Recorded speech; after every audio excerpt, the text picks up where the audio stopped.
सीतारामचंद्राभ्याम नमः। श्रीमद् वाल्मीकि रामायण अयोध्या कांड 36वां सर्ग।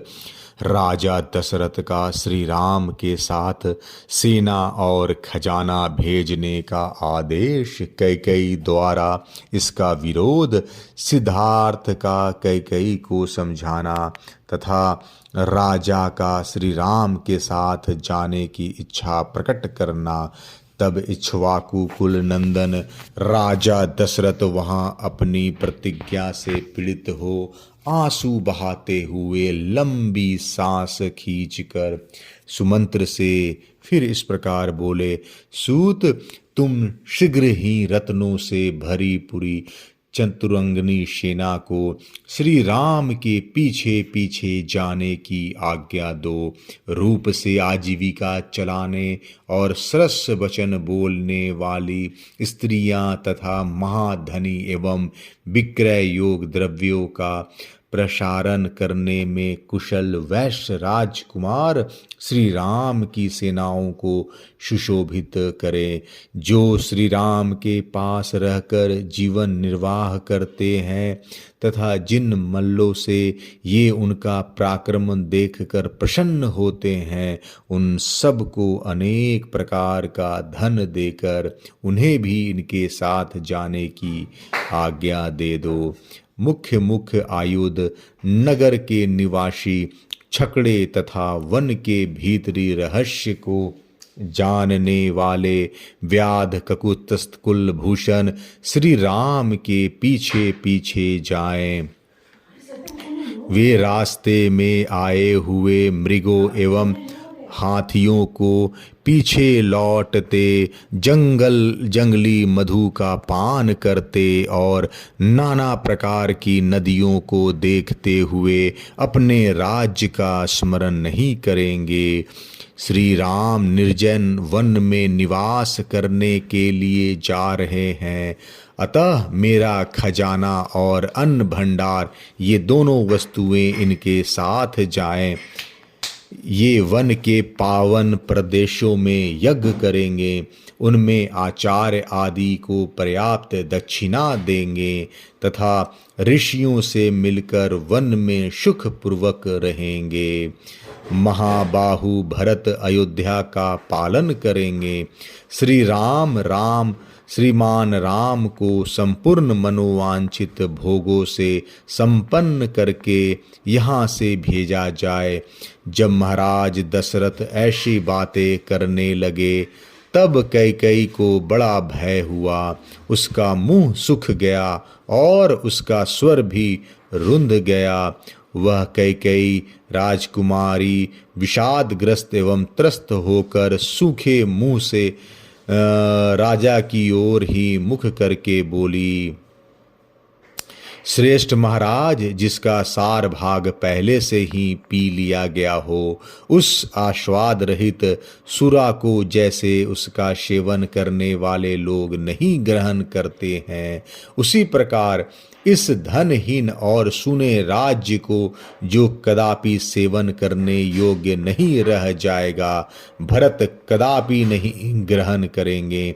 कैकेयी लाज छोड़कर जब वह अत्यंत दारुण वचन बोलने लगी, तब राजा दशरथ ने उस विशाल लोचना कैकेयी से इस प्रकार कहा। अनार्ये, अहितकारिणी, तू राम को वनवास देने के दुर्वह भार में लगाकर जब मैं उस भार को ढो रहा हूँ, उस अवस्था में क्यों अपने वचनों का चाबुक मारकर मुझे पीड़ा दे रही है।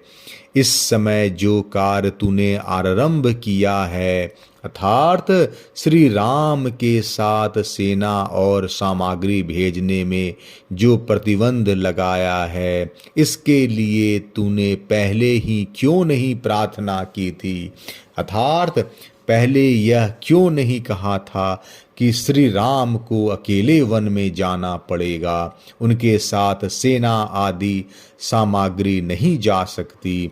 राजा का यह क्रोध युक्त वचन सुनकर सुंदरी कैकेयी उनकी अपेक्षा दूना क्रोध करके उनसे इस प्रकार बोली, महाराज, आपके ही वंश में पहले राजा सगर हो गए हैं, जिन्होंने अपने ज्येष्ठ पुत्र असमंज को निकालकर उसके लिए राज्य का दरवाजा सदा के लिए बंद कर दिया था।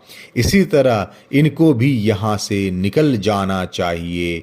उनके ऐसा कहने पर राजा दशरथ ने कहा, धिक्कार है। वहाँ जितने लोग बैठे थे सभी लाज से गड़ गए, किंतु कैकेयी अपने कथन के अनौचित्य को अथवा राजद्वार द्वारा दिए गए धिक्कार के औचित्य को नहीं समझ सकी।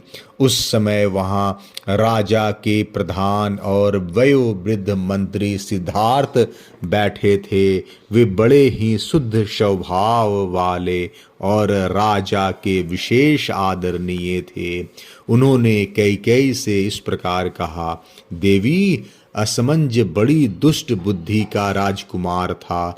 वह मार्ग पर खेलते हुए बालकों को पकड़कर सरयू के जल में फेंक देता था और ऐसे ही कार्यों से अपना मनोरंजन करता था। उसकी यह हर करतूत देख कर सभी नगरवासी कुपित हो राजा के पास जाकर बोले, राष्ट्र की वृद्धि करने वाले महाराज, या तो आप अकेले असमंज को लेकर रहिए या इन्हें निकाल कर हमें इस नगर में रहने दीजिए।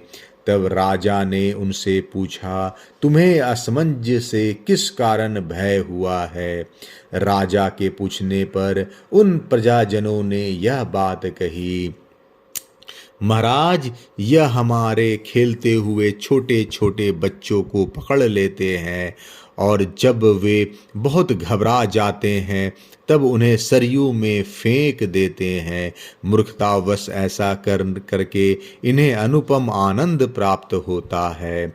उन प्रजाजनों की वह बात सुनकर राजा सगर ने उनका प्रिय करने की इच्छा से अपने उस अहितकारक दुष्ट पुत्र को त्याग दिया।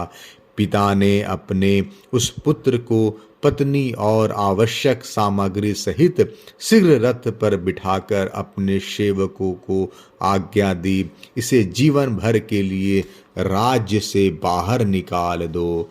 असमंज ने फाल और पिटारी लेकर पर्वतों की दुर्गम गुफाओं को ही अपने निवास के योग्य देखा और कंद आदि के लिए वह संपूर्ण दिशाओं में विचरने लगा। वह जैसा कि बताया गया है पापाचारी था, इसलिए परम धार्मिक राजा सगर ने उसको त्याग दिया था। श्री राम ने ऐसा कौन सा अपराध किया है जिसके कारण इन्हें इस तरह राज्य पाने से रोका जा रहा है? हम लोग तो श्री रामचंद्र जी से में कोई अवगुण नहीं देखते हैं। जैसे शुक्ल पक्ष की द्वितीया के चंद्रमा में मलिनता का दर्शन दुर्लभ है, उसी प्रकार इनमें कोई पाप या अपराध ढूंढने से भी नहीं मिल सकता। अथवा देवी, यदि तुम्हें श्री रामचंद्र जी में कोई दोष दिखाई देता है तो आज उसे ठीक ठीक बताओ। उस दशा में श्री राम को निकाल दिया जा सकता है जिसमें कोई दुष्टता नहीं, जो सदा सन्मार्ग में ही स्थित है। ऐसे पुरुष को त्याग धर्म से विरुद्ध माना जाता है। ऐसे धर्म विरोधी कर्म तो इंद्र के भी तेज को दग्ध कर देगा। अतः देवी, श्री रामचंद्र जी के राज्याभिषेक में विघ्न डालने से तुम्हें कोई लाभ नहीं होगा। शुभानने, तुम्हें लोक निंदा से भी बचने की चेष्टा करनी चाहिए।